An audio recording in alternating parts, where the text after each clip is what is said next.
Lala. Hoy, Aida, ano daw bang pinamatay? Aba, inatake daw sa puso. Condolence Mare. Ayan.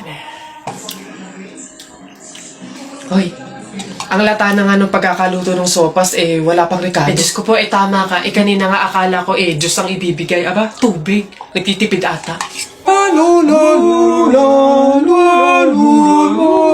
Milo plus Coke plus ice cream equals... Hindi ko na naman maintindihan. Bakit siya parang suka ng palaka?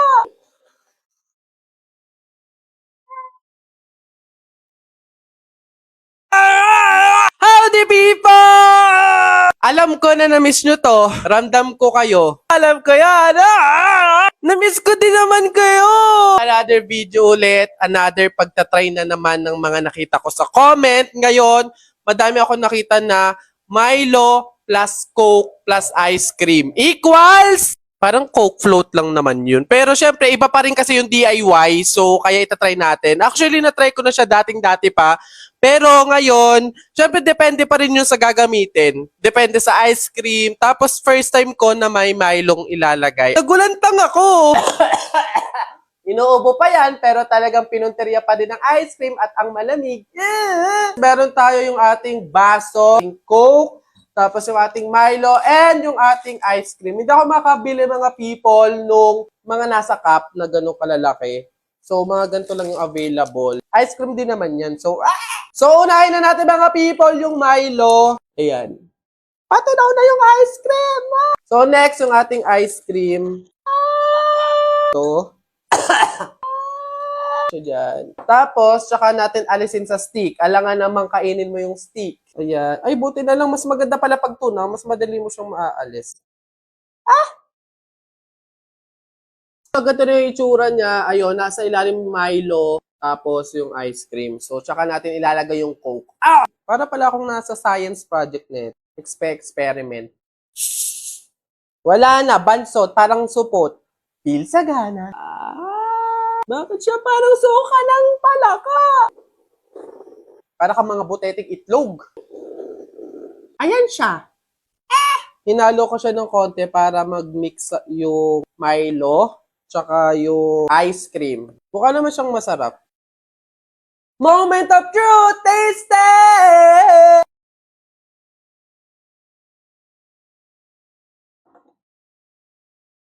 Hindi ko alam yung lasa niya. Hindi ko na naman maintindihan.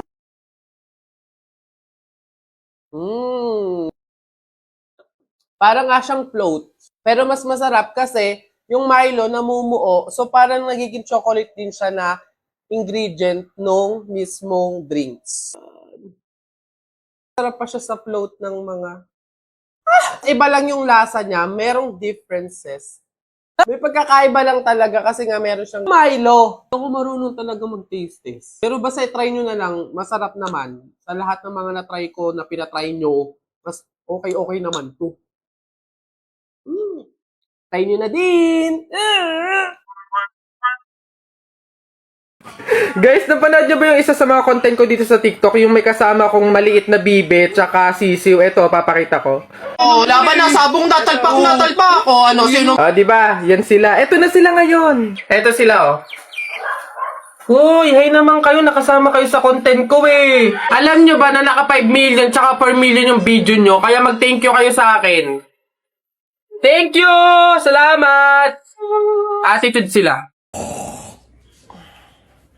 Tagal naman bumangon. Hoy! Jepoy! Bumangon-bangon ka na dyan, ha? Kapag ikaw tinanghali, tatamaan ka talaga. Nay, ano ba naman yan, Nay? Gusto ko pa matulog. Ayan eh. O ayan, Jepoy ha. Andito na sa bag mo yung mga baon mo. Opo, Nay. Jepoy, sinasabi ko sa'yo, mag-aral ka ha. Huwag kang puro bulakbol. Sinasabi ko sa'yo.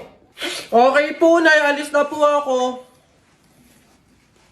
Aking pagmamahal, sana na may maramdaman at ako...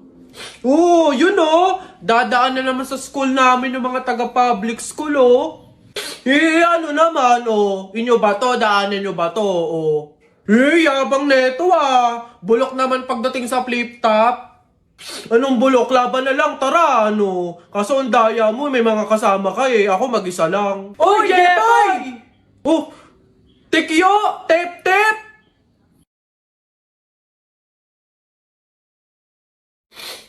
Ano meron dito, Jepoy? Inaano ka ng mga to?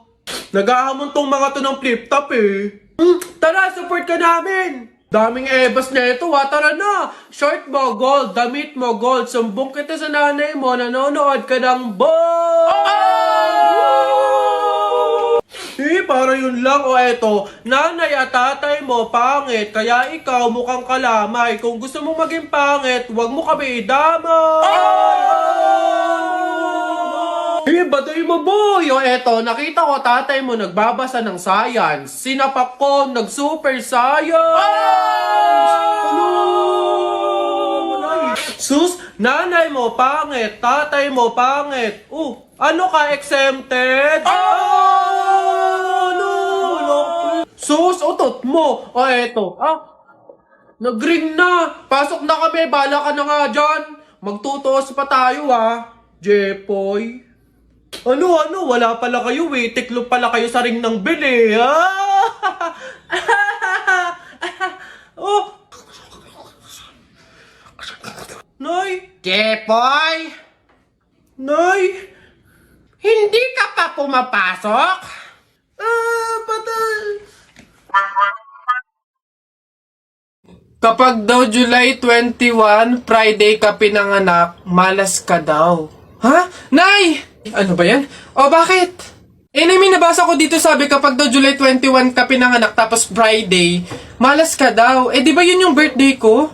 So, malas ako? Ang huwain mo naman anak, huwag ka mag-alala. Hindi mo yung tunay na birthday, yun yung date, July 21 Friday, kung saan napulot ka namin sa pusali. Masyado ka naman nag-aalala masyado. Ha? So, ampun ako, Nay. Oo naman. Ay.